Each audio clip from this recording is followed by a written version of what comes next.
US investment green card. $800,000 must have legally documented money. Exit period after 3 years. Shuda LP 6302946180. Amaravati ప్రాంతాన్ని మాజీ మంత్రి Jammalamadugu MLA Adinarayana Reddy ప్రస్తుతం సందర్శించారు. మాట్లాడదాం. సార్, మీరు గతంలో మంత్రిగా ఉన్నప్పుడు అమరావతి పనులు చాలా వేగంగా జరిగాయి. 5 ఏళ్లుగా చూసాం అమరావతి రైతులు ఏ స్థాయిలో ఉద్యమం చేశారు. తిరిగి ఇప్పుడు మళ్ళీ పనులు ప్రారంభం కాబోతున్నాయి. మీరు అన్ని ప్రాంతాలను చూశారు అమరావతిలో. ఎలా ఉంది సార్? అసలు ఆ రోజు ల్యాండ్ పూలింగ్ జరిగిన వెంటనే పనులు మొదలుపెట్టడం జరిగింది. చాలామందికి తెలియక అసలు ఏం పనులు జరిగినాయన్నారు. అంత తక్కువ కాలంలో ల్యాండ్ పూలింగ్ జరిగి ఈ పనులు మొదలుపెట్టడం నిజంగా చంద్రబాబు నాయుడు గారిని అందరం అప్రిషియేట్ చేయాల్సిందే. కానీ ఈ ప్రభుత్వం వైఎస్ఆర్ వచ్చిన తర్వాత వాస్తవానికి ఆ రోజు ఒప్పుకొని దారుణంగా దెబ్బ కొట్టినాడు. ఇప్పుడు పనులు ఇంకా ప్రమాణ స్వీకారం కంటే ముందే ప్రయాణం ఫాస్ట్గా ఉంది, మరింత ఫాస్ట్గా ఉంటుంది. దానికి కారణం ఎన్డీఏ కూటమిలో చేరడమే కాకుండా నిన్ననే మంత్రివర్గంలో పెమ్మసాని చంద్రశేఖర్ ఈ ప్రాంతానికి సంబంధించిన ఆయన మంత్రి కావడం మరొక వరం. కాబట్టి పనులు చాలా వేగవంతంగా జరుగుతాయి. పాపం ఆయన కూడా చాలా subject holder Pemmasani Chandrasekhar doctor గారు. కాబట్టి ఆ యొక్క సెంట్రల్ స్టేటు అందులో అమరావతి కంటిన్యూ అవుతుందని బీజేపీ పార్టీ పదే పదే ప్రతి మీటింగ్లో చెప్పడం జరిగింది. దీనికి సుజనా చౌదరి గారు కూడా చాలా ఇంట్రెస్ట్గా చెప్పడం జరిగింది. నేను కూడా ఇక్కడికి వచ్చి చెప్పడం వలన నేను పోయేటప్పుడు నన్ను చంపడానికి కూడా ట్రై చేసినారు. అలాగే వాళ్ళకే రాజకీయ సమాధి కూడా జరిగింది. పనులు వేగవంతంగా జరగడమే కాకుండా నేను వీళ్ళ తరఫున చెప్తున్నా, ఈ రాష్ట్ర ప్రభుత్వం కేంద్ర ప్రభుత్వం కూడా వీళ్ళ యొక్క అన్ని హక్కులు కాపాడాలా. ఈ యొక్క పీరియడ్ కూడా ఎక్స్టెన్షన్ జరగాల. వాళ్ళ కేసులు తీసివేయాలా. చనిపోయిన 272 కుటుంబాలకు ఖచ్చితంగా కాంపెన్సేషన్ సానుభూతి పరంగా జరగాల. వాళ్ళకు ఉద్యోగ అవకాశాలు కూడా కలిగించాలనేది జరుగుతుంది అనేది చంద్రబాబు నాయుడు గారు చాలా పరిణితితో ఆలోచిస్తాడు. కాబట్టి వాళ్ళకు కూడా అన్ని రకాలుగా న్యాయం జరుగుతుంది కూడా. సరే, కూటమి ఇప్పుడు కేంద్రంలో నరేంద్ర మోడీ ప్రమాణ స్వీకారం చేశారు. అమరావతికి కేంద్రం నుంచి ఎలాంటి మద్దతు లభించే అవకాశం ఉంది? అసలు సంపూర్ణ మద్దతు జరుగుతుంది. రాష్ట్రాన్ని రాజధాని ఏర్పాటు జరుగుతుంది కాబట్టి నిధుల కొరత ఉండదు. ఎందుకు? సెంట్రల్లో సపోర్ట్ ఉంది. స్పెషల్ ప్యాకేజీ కింద అమరావతికి ఇస్తారు. ఇక్కడ మెట్రో కూడా రాబోతుంది. ఎక్కడి నుంచి గుంటూరు టు విజయవాడ వయా ఇక్కడే కాబట్టి అదే కాకుండా రింగ్ రోడ్డు కూడా ఏర్పడుతుంది. హైదరాబాద్ కనెక్టివిటీ కానీ ఎయిర్పోర్ట్ కనెక్టివిటీ కానీ ఎక్కడ నూజివీడు కానీ ఇక్కడ చిలకలూరుపేట నుంచి స్టార్ట్ అయ్యి ఆ లాస్ట్ రౌండప్ అవుతుంది. తెనాలి ఆ వైపు రేపల్లె కూడా కవర్ అవుతుంది. కాబట్టి చాలా ఫాస్ట్గా జరుగుతుంది. ఇలా అనుకున్నట్టు కంటే కూడా ఎక్కువ జరుగుతుంది. సరే, ఇవన్నీ గ్రాఫిక్స్ ఎక్కడ అసలు బిల్డింగ్లు కట్టలేదని 5 ఏళ్లుగా వైసీపీ మంత్రులు వీళ్ళంతా ఆరోపణలు చేస్తారు. ఈ బిల్డింగ్లు చూశారు. ఈ బిల్డింగ్లు చూసిన తర్వాత ఇవి నిజంగా గ్రాఫిక్స్ అంటారు, రియల్ అంటారు? అసలు గ్రాఫిక్స్ కాదు, గ్రాఫ్ పెరిగేది చూసి గ్రాఫిక్ అన్నాడు. ఆయనకు గ్రాఫిక్ తేడా తెలియదు. ఇవన్నీ ఆయన అసెంబ్లీ టెంపరీ అసెంబ్లీలో కూర్చున్నాడు కదా, పర్మనెంట్ అసెంబ్లీ కట్టేటప్పుడే ఆపినాడు. అసలు హైకోర్టు బిల్డింగ్లో ఎక్స్టెన్షన్ కూడా జరిగింది కదా, అది ఎట్లా లేదంటాడు? అదే కాకుండా అతను సెక్రటేరియట్లో కూర్చుంటాడు, అసెంబ్లీలో కూర్చుంటాడు, దాని మీదనే దెబ్బ కొట్టాలంటాడు. అంటే తిన్న ఇంటి వాసాలు లెక్క పెట్టే రకం అంటే ఇదే. వాళ్ళ కులం పేరు పెట్టి తిట్టడం మా తప్పు. నేను ఇంతకుముందు ఆ మాట అన్నందుకు నా మీద దాడి జరిగింది, ప్రయత్నం జరిగింది, కేసులు పెట్టాలని చూసినారు. కాబట్టి సృష్టిలో రహస్యంలో మంచి జరిగేవానికి మంచి జరుగుతుంది. నన్ను వివేకానందరెడ్డి కేసులో, కోడికత్తి కేసులో ఒక 6 కేసులు పెట్టారు. అన్నీ పటాపంచలేనాయి.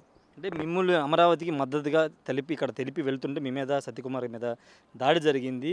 ఆ దాడి జరిగిన తర్వాత ఇప్పుడు మీ రియాక్షన్ ఏంటి సార్? ఇప్పుడు అసలు ఆ రోజే మేము సెంట్రల్కి అప్పీల్ చేసినాం. సత్యకుమార్ గారు మేము మా ఎఫ్ఐఆర్ తీసేసి వాళ్ళ మీదనే ఎఫ్ఐఆర్ బుక్ చేయడం కూడా జరిగింది. అది కూడా బయటికి తీస్తాం. ఆ నందిగం సురేష్ కూడా వాస్తవంగా ఇక్కడే ఉంటూ వాళ్ళ సొంత కాన్స్టిట్యూన్సీకి పోకుండా వీళ్ళని దెబ్బ కొట్టేదానికి పంపించినాడు. ప్రజలు ఖచ్చితంగా రివర్స్లో దెబ్బ కొట్టినారు కూడా. అతను ఓడిపోయినాడు. ఇవి వచ్చేటప్పుడు మా యుగంధర్ చెప్పే ప్రకారం 29 పల్లెల్లో సంపూర్ణ మెజార్టీ వచ్చిందంటే కారణం వీళ్ళ యొక్క బాధ, వీళ్ళ యొక్క రాజకీయ చైతన్యం, రాజకీయ చతురత. కాబట్టి దాని ప్రకారం జరిగింది. ఇలా డిమాండ్లు కూడా ఖచ్చితంగా నెరవేరుతాయి కూడా.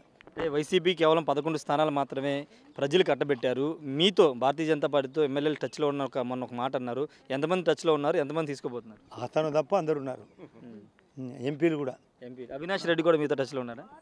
అసలు చెప్పేది నేను అతను రైవల్ కాబట్టి నాతో లేడు, మా పార్టీ వాళ్ళతో ఉన్నాడు. కానీ మా వాళ్ళు నాట్ అలౌడ్. అసలు పర్మిషన్ లేదు. కారణం ఆ దరిద్రం అందరికి చుట్టుకుంటుంది కాబట్టి.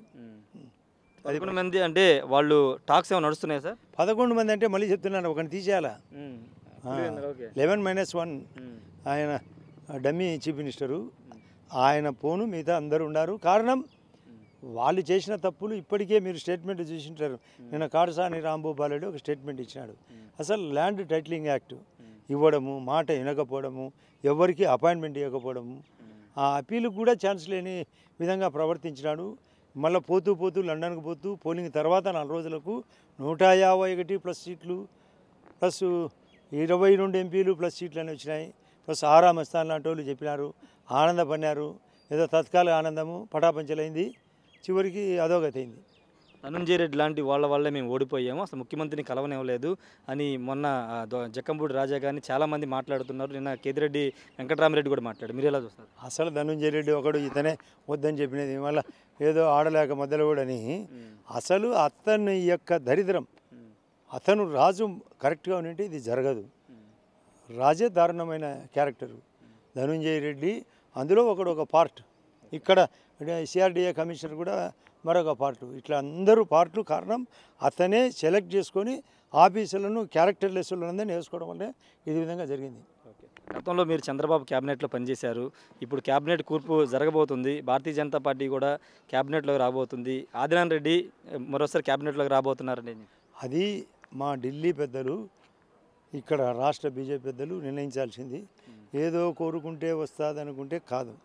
నిన్ననే గమనించింటారు, శ్రీనివాస వర్మ మొట్టమొదటిసారి ఏ పద్ధతి ఏ పరివి లేకుండా డైరెక్ట్గా సెలెక్టెడ్. కాబట్టి మా ఢిల్లీ పెద్దలు ఆచితూచి చేస్తారు. కాబట్టి ఈ ప్రశ్నకు వాళ్ళ యొక్క నిర్ణయం, వాళ్ళని అడిగితే తెలుస్తుంది. అంటే పోటీ చేసిన 10 స్థానాలు 8 స్థానాలు మీరు గెలిచారు, ఎన్ని మంది పదవులు ఆశిస్తున్నారు? అది కూడా మా వాళ్ళు ఎన్ని అడిగితే అన్ని. ఇక్కడ కూడా చంద్రబాబు నాయుడు గారు కూడా కూటమిలో కాబట్టి మాకు స్థానాలు ఎక్కువ ఇస్తే మేము కూడా ఫైట్ చేస్తాం. కాబట్టి అక్కడ ఢిల్లీలో అవసరం ఉంది కాబట్టి ఆయన అడిగినన్ని ఇచ్చేదానికి ఆయన సిద్ధంగా ఉన్నట్లు నాకు తెలుసు. Thank you sir. మొత్తంగా ఖచ్చితంగా అమరావతి ఉద్యమానికి సంబంధించి చాలా పోరాటం చేశారు. అమరావతి రాజధాని, ప్రపంచ స్థాయి రాజధాని నిర్మాణం చేస్తే జగన్ దాన్ని చేయనీకి అడ్డుకున్నారు. రైతులు ఒక స్ఫూర్తి నింపారని చెప్తున్నారు. గతంలో తన మీద కూడా ఇక్కడ తన మీద సత్యకుమార్ మీద దాడి చేసే ప్రయత్నం చేశారు, చంపే ప్రయత్నం చేశారని చెప్తున్నారు. వాళ్ళందరి మీద ఇప్పుడు కేసులు నమోదయ్యాయని ఆదినారాయణ రెడ్డి చెప్తున్నారు. 11 మందిలో ఒక జగన్మోహన్ రెడ్డి మినహాయించి 10 మంది తమకు బీజేపీకి టచ్లో ఉన్నారు, కానీ మేము మాత్రం తీసుకోవట్లేదని చెప్తున్నారు. ఎంపీ అవినాష్ రెడ్డి కూడా మాతో టచ్లో ఉన్నాడు, పార్టీలో రావాలని ఆశిస్తున్నాడు, కానీ మేము తీసుకోవట్లేదని ఆదరణ చెప్తున్నారు. మంత్రి పదవికి సంబంధించి అది కేంద్ర అధిష్టానం నుంచి రావాల్సి ఉంటుంది. అక్కడ నిర్ణయం ప్రకారం ఇక్కడ రాష్ట్ర పార్టీ నిర్ణయం తీసుకుంటుంది కాబట్టి అది కేంద్ర పరిధిలో ఉన్న అంశమని ఆదినారెడ్డి చెప్తున్నారు. కెమెరా పర్సన్ ప్రసాద్, రాయషార్ టీవీ, అమరావతి ప్రాంతం నుండి. మరిన్ని వీడియోస్ కోసం ఛానల్ ని సబ్స్క్రైబ్ చేయండి, లేటెస్ట్ అప్డేట్స్ కోసం వాట్సాప్ ఛానల్ ని ఫాలో చేయండి, అండ్ లింక్ డిస్క్రిప్షన్ లో ఉంది.